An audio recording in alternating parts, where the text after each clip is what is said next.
Hello, magandang hapon mga idol. Gaya ng pinangako ko doon sa my day ko, no? Father's Day, hindi si Kuya Boss Santabos nag-celebrate ng Father's Day. So, dahil Father's Day, kaya bibigyan ko ng bigas ngayon yung mga ulirang ama.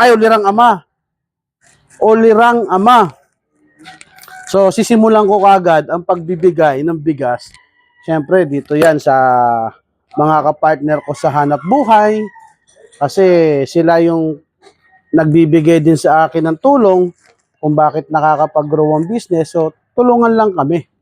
Sisimulan natin. Ayan yung aking mga Father's Day awardee. Oh, yawad din dyan. Mga Father's Day. Ayan ang aking mga masugid na magbubuti.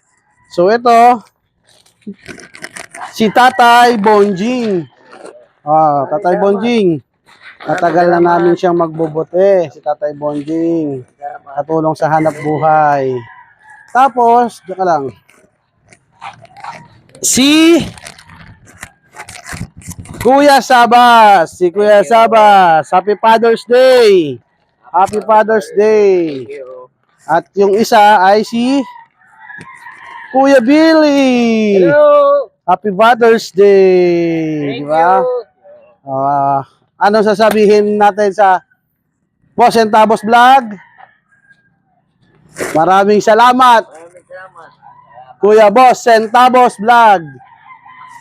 Di ba? Okay naman, Happy Father's Day. Di ba? So, picturean mo kami. Klikan mo ngayon yan, isang picture.